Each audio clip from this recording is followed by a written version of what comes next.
Bonjour à toutes, bonjour à tous et bienvenue dans Do It Yourself. Alors on va entamer la deuxième partie du langage C.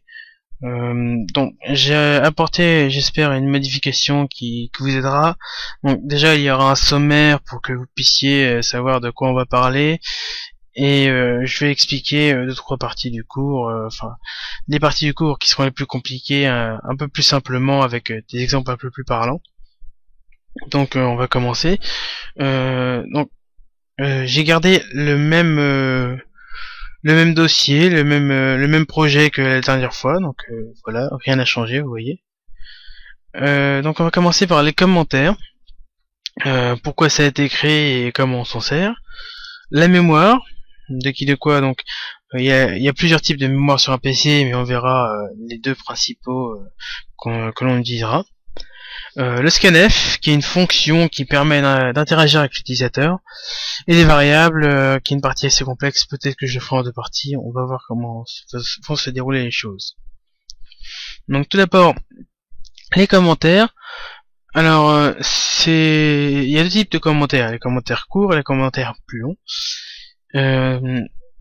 Vous en servirez selon si votre commentaire est plus ou moins long. S'il fait plusieurs lignes, vous privilégierez plutôt les commentaires longs, et sinon vous prendrez des commentaires courts. C'est quelque chose qui ne sera pas interprété par CodeBlocks ou votre IDE favori, qui sera mis de côté. Ce sera juste à titre informatif pour vous ou un autre développeur qui viendrait derrière vous pour comprendre comment fonctionne votre code. Donc par exemple, pour le premier type de commentaire, c'est // Tout ce qui sera après // ne sera pas interprété par CodeBlocks. Et là, ça nous permettra de décrire ce qui se passe dans votre code. Donc là, par exemple, affiche Jean-Louis à l'écran. Voilà. Jean-Louis. Donc ça, c'est un commentaire court. Et ça nous permet de décrire ce qui se passe. Donc là, voilà, ça affiche Jean-Louis à l'écran. Et par exemple, si vous voulez faire un commentaire un peu plus long, vous faites /étoile. Votre commentaire court, donc mon commentaire assez long, qui va décrire certaines étapes compliquées de mon programme. Et pour fermer ce commentaire là, il faut faire étoile /, donc l'inverse du début. Donc vous voyez, c'est grisé. Quand c'est grisé, c'est que c'est un commentaire qui ne sera pas interprété par CodeBlocks. Donc à la différence du commentaire court, le commentaire long doit être ouvert, doit se faire ouvrir et après être fermé avec étoile et /. Donc vous l'aurez compris, c'est ce qui permet de mieux faire comprendre l'utilité de notre programme. Donc ensuite, la mémoire, donc c'est quelque chose d'assez important. Il y a beaucoup de types de mémoire sur votre PC, mais les deux principaux sont la mémoire vive, donc la RAM, la Random Access Memory, donc pour le mnémotechnique, vous savez, l'album des Daft Punk, qui donne la mémoire en accès aléatoire. C'est un peu un nom barbare, mais en gros, c'est une mémoire qui, une fois que votre PC sera éteint, sera détruite et vidée. Il y aura tout ce qui sera contenu dans cette mémoire sera détruit. Mais c'est une mémoire assez rapide qui permet de faire tous les calculs de votre PC. C'est grâce à ça que il peut vous afficher telle ou telle fenêtre assez rapidement. Et il y a la mémoire morte, la ROM, la Read Only Memory. Donc si on traduit, c'est la mémoire à lecture seule. Donc en gros, c'est la mémoire qui stockera toutes vos informations, et ce même si votre PC ou votre ordinateur est éteint, toutes vos informations sont stockées. C'est votre disque dur en fait. Vous avez certainement une disque dur externe ou une clé USB. Tout ça, c'est de la mémoire morte. Tout est stocké. Donc on va surtout travailler avec la RAM au début. Avec les variables, on va s'en servir. pour demander des informations aux utilisateurs et pour les stocker directement dans la mémoire vive, parce qu'on va les traiter, puisqu'on va les traiter assez rapidement derrière. Donc voilà en gros la mémoire. Vous verrez un peu mieux, je pense, avec les exemples. Et on va voir la fonction scanf qui va nous permettre d'interagir avec les utilisateurs. Donc je vais vous montrer un petit programme, enfin je vais vous montrer un petit bout de code et je vais vous l'expliquer après. Donc, par exemple int plop. Hop. Là on va demander par exemple l'âge de l'utilisateur. Donc quel âge avez-vous? Je limite les accents puisque ce n'est pas géré sur Windows, avec 2 points, et on fait un anti/n pour un retour à la ligne. Premier cours, donc si vous vous souvenez pas, un petit rappel. Et là, ce qu'on va utiliser, c'est scanf. Donc printf, c'est une fonction qui nous permet d'afficher des choses à l'écran. Scanf, c'est une autre fonction qui, elle, nous permet de récupérer des informations que l'utilisateur a rentrées.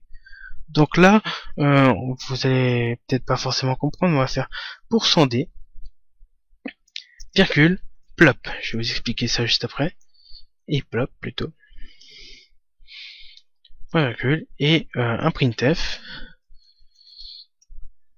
qui va nous dire vous avez %d h. Pardon. Virgule, plop. Alors, qu'est-ce que fait ce petit bout de code? Et bien, je vais vous montrer par l'exemple. Ce sera plus parlant pour vous. Donc là, il demande quel âge on a.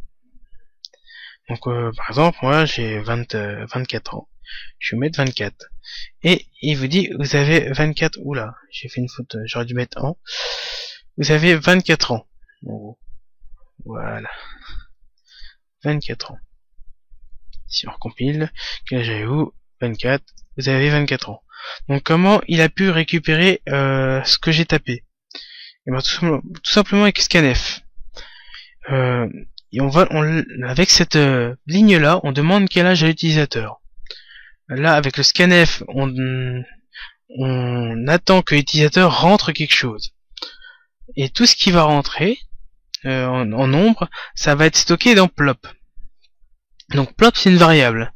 C'est donc le chapitre de la variable, ils sont étroitement liés. Une variable, c'est ce qui va nous permettre de stocker toutes sortes d'informations. Des nombres, des phrases, des mots, etc. Et c'est sans variable, on peut pas coder, tout simplement. Je vais vous expliquer brièvement. Donc, on a une adresse mémoire. Donc, si vous voulez un exemple parlant, on va imaginer que on est dans un grand immeuble et il y a assez de boîtes aux lettres. Voilà, il y a pas mal de monde, donc il y a au moins une trentaine de boîtes aux lettres. Et pour s'y repérer, et ben chaque boîte aux lettres a un numéro. Donc, ce sera notre adresse mémoire qui correspond à un numéro aléatoire. Et sur chaque boîte à lettres, il y a aussi un nom. Donc nous, notre nom, c'est plop. Si on regarde, hop, ici, notre nom, c'est plop. Donc plop. On dit à l'ordinateur, je voudrais stocker quelque chose dans la variable plop. Mais l'ordinateur, lui, il raisonne en termes d'adresse. Donc lui, il dit oui, d'accord. Donc le nom plop, je vais le stocker à l'adresse 25603. Et c'est un nombre aléatoire. C'est le PC qui détermine quelle adresse il va utiliser. Nous, on s'en occupe pas. On utilisera plop. Et on lui dira dans plop, on va stocker ce que l'utilisateur va rentrer. Donc printf, quel âge avez-vous? On lui demande quel âge il a. On attend que l'utilisateur rentre un nombre. Par exemple, moi j'avais rentré 24 ans. Et quand j'ai rentré 24 ans et j'ai mis entrée, il a stocké le nombre 24 dans plop. Donc là, ce que va contenir notre boîte aux lettres, notre enveloppe, portera le numéro 24. Tout simplement. Donc chaque boîte aux lettres a un numéro. Sur ce numéro, il y a un nom, donc plop, et la lettre sera 24. Et là, printf, on lui dit, on voudrait afficher le nombre d'années qu'a rentré l'utilisateur. Mais pour ça, on va devoir demander à l'ordinateur de nous dire qu'est-ce qu'il y a dans plop. Donc lui, il dit, dans plop, plop, par exemple, c'est le facteur qui dit, oui, donc le nom de monsieur plop, ça correspond à la boîte aux lettres 5. Donc il va chercher dans la boîte aux lettres 5 ce qu'il y a. Dans la boîte aux lettres 5, ce qu'il y a, c'est le numéro 24, donc l'enveloppe 24 par exemple. Donc on va prendre, il va nous donner l'information 24 et on va l'afficher grâce à ce petit %d et ce plop derrière. Donc dans en termes de variables, il y a plein de variables différentes. Il y a les integers, donc les int. Il y a les longs. Il y a les floats. Il y a les chars, il y a les strings, enfin il y en a tout un tas. On va voir les principaux. Les pointeurs qu'on verra beaucoup plus tard, puisque c'est assez compliqué à gérer. Donc les integers, ça nous permet de stocker des nombres, mais des nombres positifs. Donc ça peut aller de 1 jusqu'à, je sais pas moi, 17 000, etc. Tout dépend de votre mémoire. Et au bout d'un moment, quand le nombre est assez haut, on a besoin d'utiliser le long pour retenir des chiffres assez grands, genre 9 800 354. Hop. Hop. Donc ça, on va plutôt utiliser un long parce que le int n'aura pas assez de place dans sa mémoire pour le stocker. Le float, qui va nous permettre de stocker des nombres à virgule. Alors, par contre, l'ordinateur n'est pas capable de stocker des nombres à virgule. Lui, il fonctionne avec des points. Donc, vous faites 12.6 par exemple. Donc, pensez bien à ça quand vous voulez utiliser des nombres. Vous utilisez tout le temps des points. Parce que pour lui, les virgules, ça veut dire pour passer un paramètre après. Donc, il faut utiliser des points. Caractères. Donc, à savoir que l'ordinateur, dans la mémoire vive ou dans la mémoire morte, peu importe, il ne peut pas stocker de lettres. Il stocke tout en termes de nombres. Et c'est avec un certain nombre qui lui permet de retranscrire en lettres. Ça c'est compliqué, mais en gros, caractère, ça permet de stocker des nombres comme, des lettres comme A, O, P, etc.